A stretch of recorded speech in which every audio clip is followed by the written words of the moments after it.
Well, we've been hearing a lot about swine flu lately, and now a Seattle woman has made it her job to help people answer their questions about the flu. And she's doing it by starting a company specializing in pandemics. Here's King 5's Carolyn Douglas.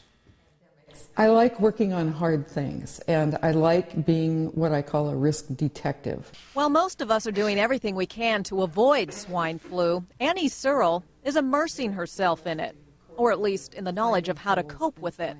I'm a very optimistic person because I believe that plans can be fixed and you can manage through crises or catastrophes or emergencies if you're well prepared.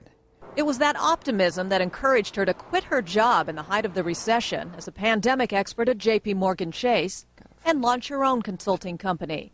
Now she helps corporations around the world plan for all kinds of disasters. This year, she says, it's all about swine flu. I think the most important thing is really to try and calculate whether or not you have people who can step in and perform the critical functions of people who keep your business running. At a time when businesses are already stretched thin, coping with sick employees is critical.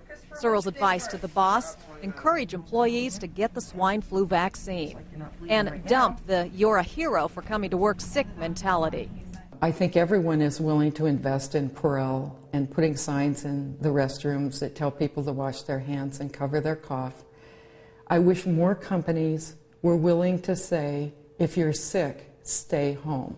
Advice strongly backed by public health officials. So H1N1 is so widespread that it will affect the workforce. Brian Hartsfield stresses people need to take care of themselves.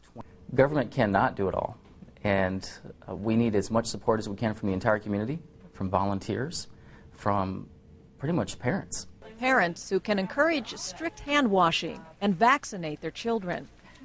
I think, though, that it's important that people understand what their risk is if they don't get that vaccine and what their children's risk is. We may not be able to avoid swine flu. Experts warn up to 40% of a company's workforce could be out sick with it this year.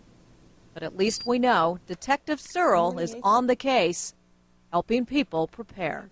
I like thinking about the worst possible thing that could happen and making plans so that it doesn't happen.